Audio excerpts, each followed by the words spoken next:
All right, how's everyone doing? I'm Rich CELENZA. Thanks for tuning into the Rich CELENZA Show. WTF are you talking about? What I want to get into today is regarding the brain. I'm going to call it, what did you allow your brain to turn you into? I know I come up with these crazy titles, but I'm going to say one thing very quickly is I actually originally intended to make this podcast more or less comedic and do a bunch of funny interviews, have a couple co-hosts, I guess you could say, which I've had my girlfriend Rhea, and she's really cute. We do different things together regarding the podcast. We just did one, Is Disney a Cult? That was, I thought, kind of unique. But I'm getting more and more feedback, people kind of liking the talk about the brain and just my theories behind fitness and other things. So I'm just going to do a couple more regarding that, because they show you your stats when you start uploading, obviously, all your podcasts online. And the ones, it seems like when I talk about the brain, really just skyrocket. Not sure why. I am by no means a doctor. I'm kind of the guy who believes that what I'm doing eventually, science will catch up to me, which is absolutely ridiculous. But it really, a lot of things I incorporate, I think, in my life, especially physically in the gym or what I've done over the years working out. I'm like, they're saying this, but I don't believe that. I'm doing this. I think this is better, not that, or trying this. And then after the last 40 years of working out, a lot of those things have came true. And I'm no by any means Nostradamus or any of that bullshit. But anyways, these are just my crazy theories. And when it comes to the brain, what I'm saying in this case is, let's face it, when we're younger, we really don't know what's going on, right? We're just being programmed to a certain age. And I don't think we ever necessarily stop being programmed, truthfully, by our friends, family members, colleagues, everybody. I think we have to acknowledge, the core of it is obviously when we're younger, right? But as you know, a lot of times the expression drinking the Kool-Aid, you could start a new job and they're pumping all this shit in your brain like, this is what's, what you have to do to succeed, or especially sales or things in that nature. Do this, and all of a sudden your brain starts changing, and we're all evolving. And the same could be for if you took on a new religion, hypothetically. Now you're programming your brain again to think differently, right? But in the case of personal development, that's what I'm talking about. So when you were younger, you were being programmed, obviously, learning how to walk, talk, speak, all these things. As you got older, though, you started to acknowledge a lot of things. Hopefully, you became self-aware, but most people really aren't as self-aware, I believe, as they should be. They don't want to call themselves out on their bullshit or their tactics. They're really, a lot of people are out to tell people what they're doing wrong, but really never wanting to take on their behavior, what they're doing wrong. Or will basically tell people all this, just everything that they're doing or their beliefs are wrong, when sometimes later on the road you realize, wow, they weren't actually that far off, or what they said was truthful. You don't want to apologize to them, or you just want to just argue, right? If it's not your way, it's wrong, which is ridiculous. But let's not get into all that crazy shit. Excuse me. What I want to talk about is you now, as a human being, regardless what position you are in your life, starting to become more self-aware and asking your brain, basically, or telling your brain, what am I developing into? And I know that sounds kind of crazy because it's yourself. But I talk about this all the time. Your body, in my opinion, is just a slave to your brain. It's doing everything what it's telling it to do. But if you really look sometimes at the way we look at our body, it kind of flips it. A lot of people, and I think I was this way for many, many years, the way I felt and acted was the way my body looked. So if I felt big and strong, I really kind of felt more powerful. If I was going to the gym, which I'm always going to the gym, but when I was really into it, or when I was wrestling or even boxing with my friends or doing sports and doing these things, it brought an empowerment to me. And it's crazy because even if I'm going on 50 years old, if I don't go to a gym 1 or 2 days, I'm like, oh my God, even me now, and I know better, you're going to get out of shape. Oh my God, you're going to get small. You're going to get weak again. Why are you doing this to your body? All this shit that really my body probably needs recovery, but my body now, or the way I'm looking at myself in a mirror, or emotionally about how my body is to a certain degree is really hurting me, I think. It's not actually helping me. Instead of saying, hey, Rich, you missed a day, which I've actually learned to master this, don't get me wrong. I'm kind of talking about my past. But now, if I miss a day of working out, I'm like, the reason I missed it was, one, truly I was too busy, or two, I didn't want to go, right? A lot of people want to come up with excuses why they couldn't get to where they needed to go that day. The truth is, you did that because you chose not to. Most likely that was a lot earlier in the day than you thought. You thought about something and said, I'm not going to do it. Or you said, oh, maybe I'll do it. Or I'm thinking about doing it. If you want to do something, it's like going on a flight or going to do something for work. You know it's kind of cut and dry.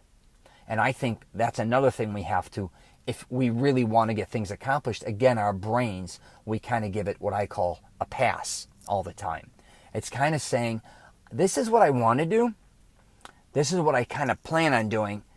And if I do it, I do it. I don't do it, tomorrow's another day. When the truth is, it should be almost militant to say, this is what I'm going to do and this is what I'm going to get accomplished. Now, I always believe, though, in between a day, a week, a month, things are constantly evolving. So yeah, you may not always be able to accomplish what you're going out to accomplish. There's no question about that. But if you continuously get done what you really want to get done, I think you'd be shocked at how things start to change for you in your life. And again, that doesn't mean I constantly see now online and everywhere, it's all business driven, which is great. And everybody wants to take on different business, either become an entrepreneur, social media, like myself, right? I get all that. But I don't think even a lot of people are ready for even that step, because emotionally, their brain can barely control or handle their life or what they're doing now. A lot of people have, I think, they go about life with their emotions kind of controlling the outcome to a certain degree. How do they feel in the morning will kind of dictate throughout the day what's going to happen. What they did the night before, that may interfere with what happens the next day. Are they tired? Did they get too much sleep? Did they not get enough sleep? Did they sit around too long? Oh, what did you drink the night before? What did you eat? All these things. And believe me, I am not one here to preach to say you have to live by any means a perfect life, because I'm all about surprises. I'm all about people enjoying themselves. I don't give a shit if you smoke weed, you drink. I get it all. As long as it really, I think there is a limit, though, where if it becomes a problem, then it's a problem, right? But I think there's a lot of people that can still function by having some drinks. I don't know if they do whatever they do. I'm not around that environment any longer, so I couldn't tell you, but I know people that pop pills. But if you really, again, back to your brain, did you keep doing something where you kept telling your brain it's okay to kind of almost fail, or get angry all the time, or become lazy all the time, or whatever the case may be, because you can change that. But most people don't want to change it. They want misery, because misery brings a lot of attention no matter what anyone says, I think. And I see that amongst a lot of people where they have problems and that gives them an identity. And a lot of times that doesn't even mean, it could be something as stupid as having a certain problem in your house, hypothetically, where you keep kind of talking about it, or it just kind of lingers, and then everybody just kind of got to suffer. And it could be your car that has a problem, and you obviously have a car that's breaking down, and you're an asshole about it, but you refuse to buy a new one, so everyone's got to be miserable because we got to always hear about your car breaking down, or what's the next thing, or all this type of bullshit. If you look at your brain again, why are you doing that? Why are you doing it to yourself? Why are you suffering to a certain degree? That should really be what this podcast truly is, I think. Sometimes I think, feel like we need to suffer. Now, I don't know if that's a religious thing, but I think if you were raised, I'll just say like as a Christian, and you were kind of raised where you want to feel bad a lot of times, especially if you sin, or there's guilt involved because you're not hypothetically going to church as much as you should, or your guilt is, your parents, you have this thing over you, a blanket, if you didn't succeed at this or you don't do that. I'm telling you, if you can, there's one thing I think that can help some people, give them drive, right? And I also think that type of atmosphere, especially when you're younger, can destroy you. So it's very interesting because I've seen so many people who've had parents or siblings or all that when they were younger, or people that put a lot of pressure on them, especially wealthy people. A lot of people don't realize a lot of wealthy people, if you're not wealthy, they kick it in the ass. They expect their kids to succeed. And that doesn't mean they're all of a sudden expect their kid, like if they know they're not an athlete, to become a professional athlete, or if they're not a genius, to all of a sudden get into Harvard. Some try to play games, as we could tell in the news, and kind of manipulate the system, but you can really only do so much for your kids. But what I do like sometimes about wealthier parents, I will say, is they put the hammer down. And I wrote about that in my Wingman book, about they do studies on poor kids and poverty, and wealthy kids, and everyone a lot of times will say, well, the wealthier kids had a lot more advantages, which most likely they did, there's no question. But also, in what you kind of become in your environment is kind of a lot of times what you become, right, to a certain degree. So a lot of people in poverty end up in gangs because they don't have any other outlet to go. They get love that way, attention, and they don't have a lot of opportunities. I mean, it's kind of, but even if some people from poverty areas could or have opportunities to become other things, go to Ivy League colleges possibly, go play sports, jobs, a lot of them won't do it. And I think one of the reasons was because, or I forgot the stats or what, because there's really, there's not a lot of guidance there. I think a lot of people are afraid to kind of step out because it's almost like they're letting their, I'm not saying they're letting their environment and everything kind of go, and they have to move on. Or if you kind of take a wealthy dude in a wealthy area, I know this from some of my friends that were wealthy kids. They have a lot of pressure in a different way. Don't get me wrong. There's not bullets blasted, whizzing by them. But a lot of parents have a lot of expectations on these kids.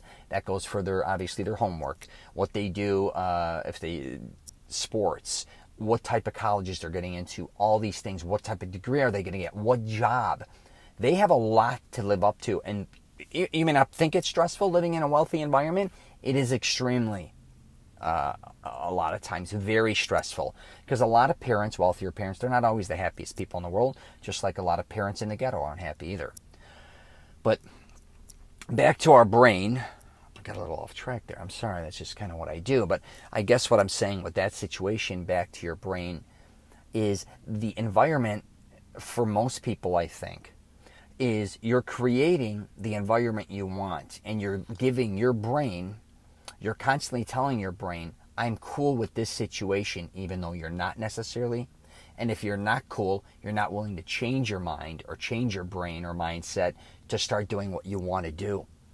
I just saw this pretty amazing video on addiction where they took two rats, and it was a heroin style addiction. So they put heroin in the water and then plain water, and they just had them in a box or in an area, and the rats took the heroin water. They didn't want to have eventually anything to do with the regular water. I can see that. And then another scientist came along later and said, let's try this study in a different way. Because he looked at it and said, these rats are in an environment that they're not even, you basically locked them up in cages. This isn't their natural environment.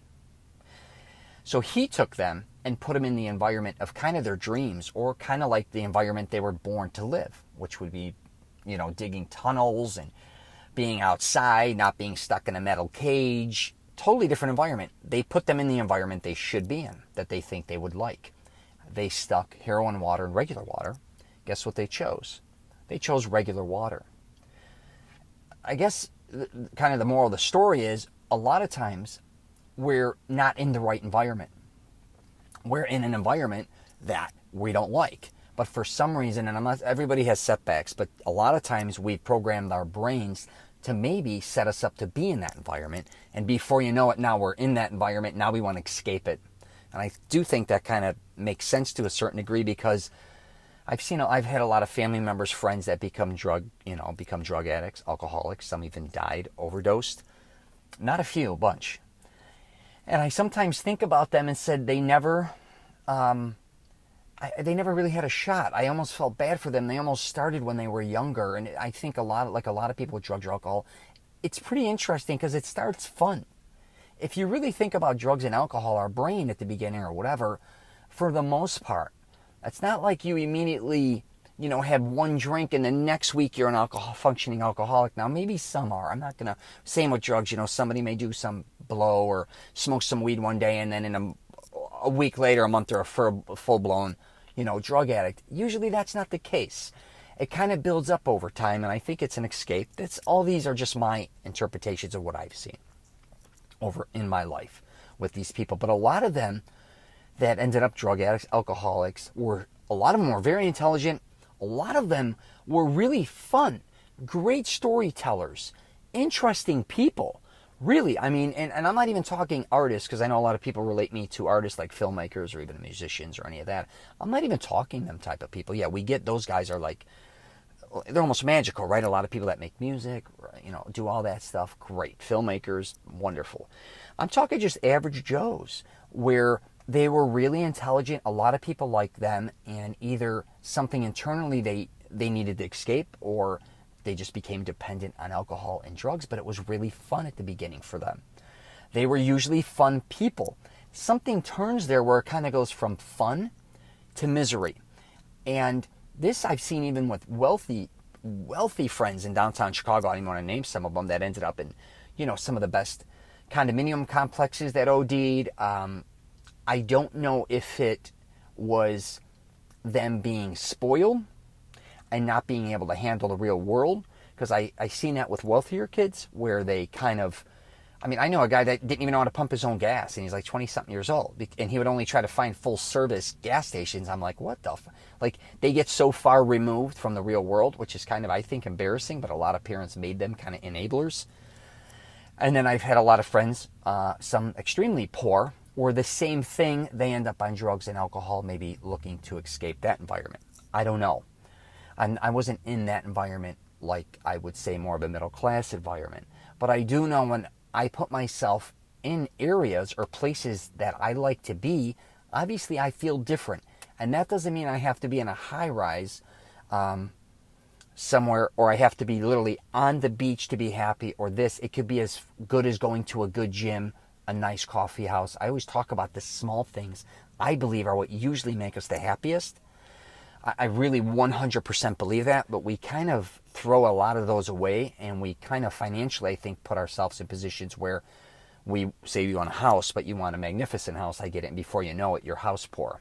So you have all this stress of a mortgage. So you really don't own the home. The bank does. Now you're working like an animal to get this thing that you thought would make you extremely happy. Before you know it, that happiness turns into misery. And before you know it, there's a problem. And I think that goes for a lot of people, the big things. I talked about that in previous podcasts, but if you can slowly but surely program your brain to keep putting yourself in environments and being around people that you truly love and that you want to be around. And if you're kind of shaky, like, man, I shouldn't be around this dude. All he does is want to, we end up, doing this. It's not good. I could end up in jail. Or this guy in business, I kind of know he's shady, but I make money. All those are little anchors that I believe you're putting in your life. And before you know it, you're in an environment and you're programming your brain to keep, allowing things to happen that you most likely aren't that happy. And you got to look at the payoff, because I think a lot of people do a lot of things from money. I was one of those people where collecting money, or if you're gambling or you're doing money, really, I get we all need money.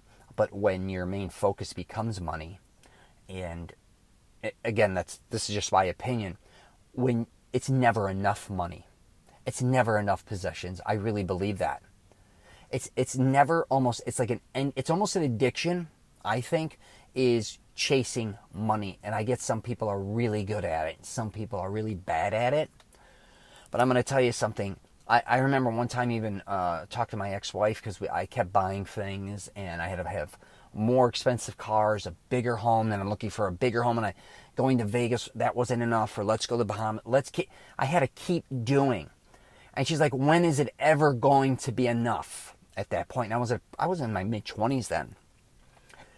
And she's like, why are you addicted to like possessions? When did you get to become this guy? And all of a sudden for me, it just shifted because I started thinking people looked at me by all the possessions I had, or all the dinners I could take everyone on, or all the places I'm going to. And I think social media is kind of doing that to us now, where we're finding our worth on how many cool places we're going to a certain degree, which is kind of what I'm talking about, going to the place you want to go to.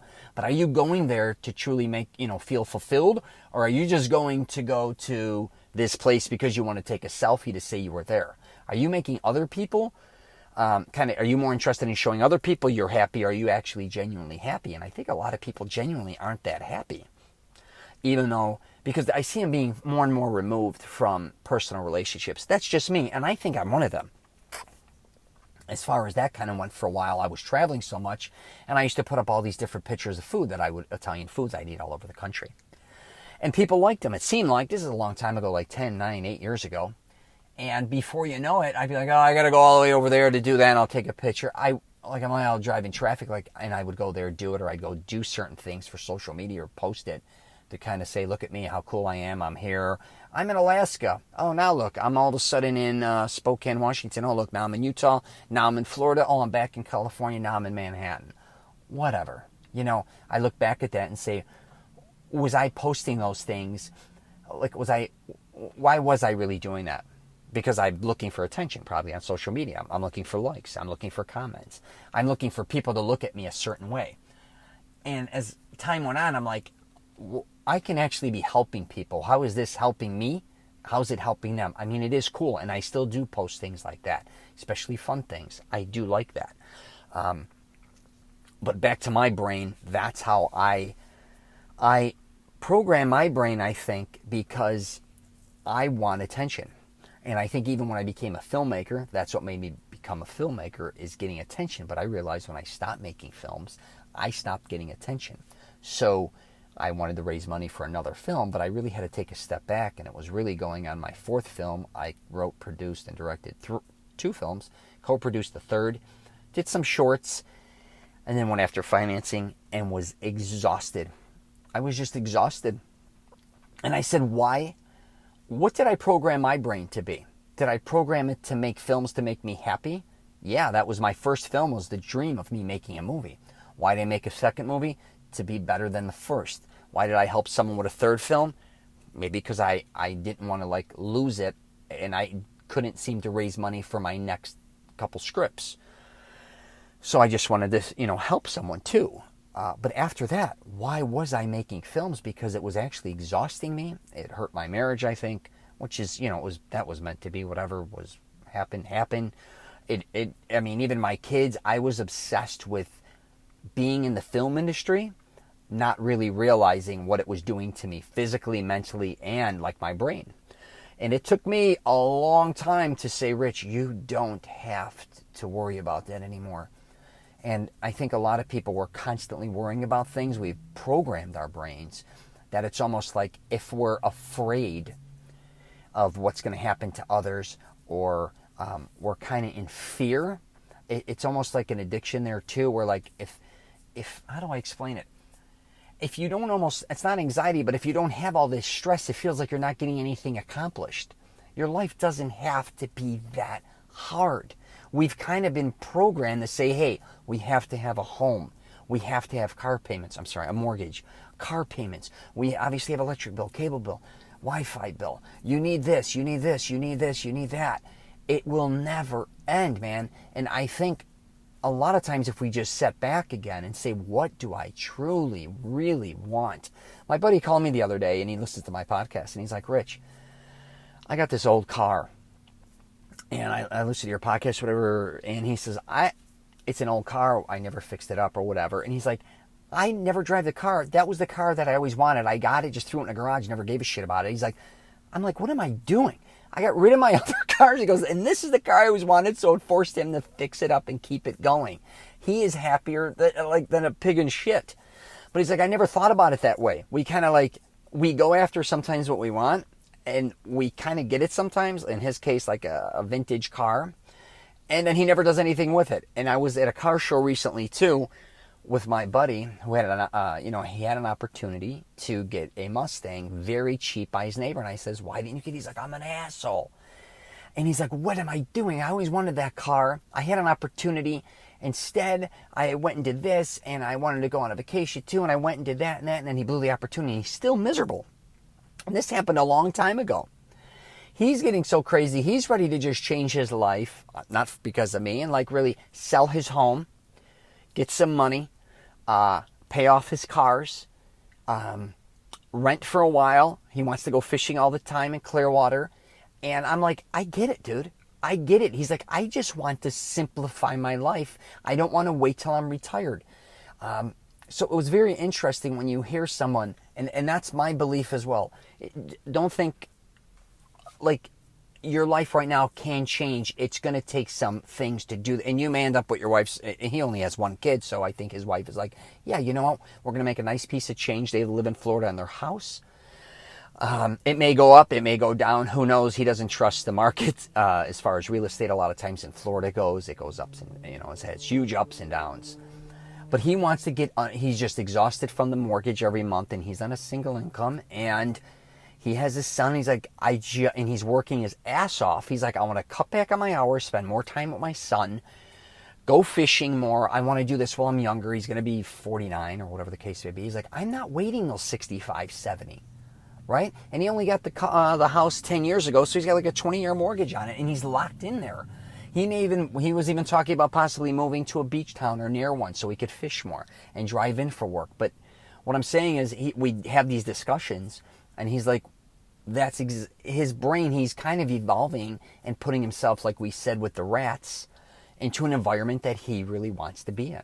And he's already done what he thought he wanted. Like a lot of times we do things, we think that's the environment we want to be in, and you get in it and you're like, holy shit, this is not the environment I want to be in. I think that happens with work all the time. We always think, the grass is greener on the other side. I'm going to move up the ladder. I'm going to go get this job at this location. It's going to be way funner. I'm going to go there and make a lot more money. I want to be around these type of people. Then you go there and you're like, what the fuck was I thinking? This is not what I thought it was. This is not worth the money. This is whatever the case may be, but then you're kind of locked into certain situations because financially, and I get that as well. But anyways, I'm going to wrap it up there. Just try to look at yourself. I mean, really, I talk about, there's like three of us, I always say. And there's the one who says, hey, wakes up in the morning and says, hey, maybe I'll work out today. And then there's the other one that says, who knows, we may or may not have time. Let's see how we feel. And the third one tells everybody to shut the fuck up. And you're going to get to the gym today. That's the one that you want to start listening to because he's the one who's going to get it done. And I believe that. A lot of times there's almost three of us in the brain. I don't know if it's why, but that's, I used to goof around. I wrote it in a screenplay. I don't know if you ever heard it. Like the guy's looking in the mirror in the bathroom. And he tells him he got in trouble. So he starts bitching about it. He's like, I can't believe I did this. I can't believe it. So the guy in the mirror says, just shut up. Then he tells him to shut up. And then they're yelling at each other to shut up. And it's going nowhere, right? One's bitching about the situation. The other one's just telling him to shut up but doesn't have an answer. The third one comes in and tells both of them to shut up. This is what we're going to do.